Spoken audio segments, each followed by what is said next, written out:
there it is with a few threads already in place, and as I said, now is a matter of just screwing it all the way in. Now the issue I'm going to have here is exactly the same as one I had when I was trying to take the original one out. I can't put a socket on this, so I'm going to have to use a ring spanner. So this is going to be interesting. It's like with all these things, when you start screwing in something, with the, especially with an alloy housing, I like to be able to do as much as I can by hand before starting to use a spanner, simply because I can feel the resistance, if there's any, on the threads. I'm super paranoid about cross threading. It would just be a pain in the backside if that happened.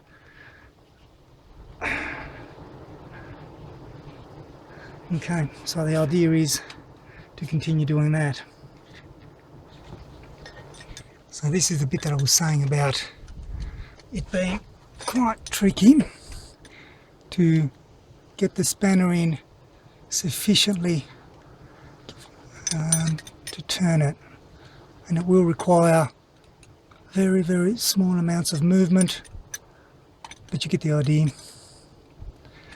I'm almost home there, I think, and I hate not being able to get a proper feel because everything else is interfering with the movement of the spanner, but that looks about right. See that? So now the idea is the cable will run through, and basically what I'll do is I'll join it with the, or follow the head temp sensor as I demonstrated earlier. There it is there, if I can get focus, and I'll follow that into the cab, go in the same spot. Just under there you'll see where the three go into the cabin, and then what I'll do is I'll put this through, and then I'll show you how I set the Auber 2813 unit to read this sender as a second channel. This particular sensor runs 3 wires, so when I connect those up, these two will be on terminal 1, the other red one will be on terminal 3, and the white one will be on terminal 5, according to the Auber manual. However, little tip for you here, you can imagine trying to feed 3 cables into the dash underneath where a whole bunch of other wiring is there. These will catch and it'll make it a pain in the backside to actually feed through. So quick tip, use a bit of tape, wrap all 3 of them together so they're a nice one unit, and you'll find that that's going to be a hell of a lot easier to feed that through. Alright, so I've started feeding the wire in through that grommet just behind the filter. Now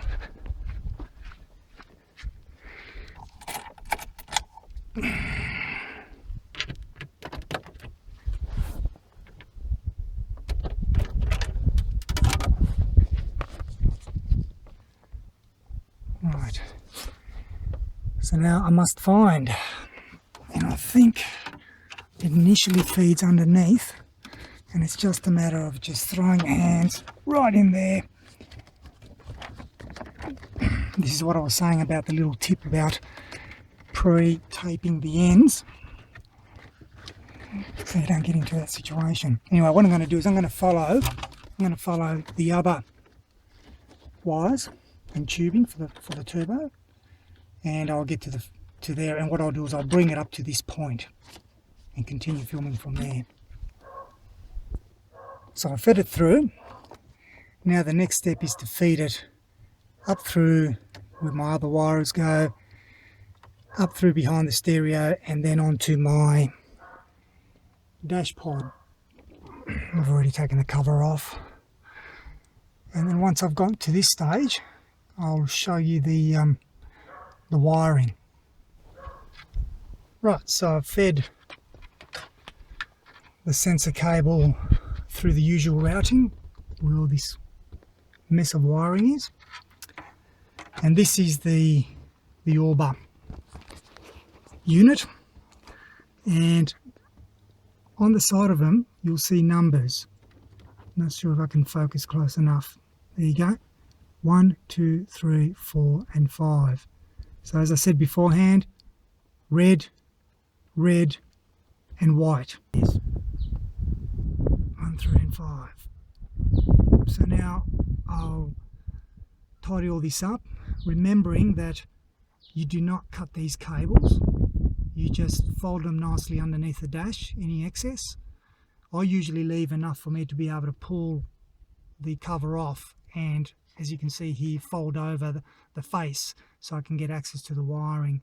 That's about as much wiring that I'll leave inside. Alright, so I just finished setting the second channel of the Auber to the appropriate settings to read the sensor.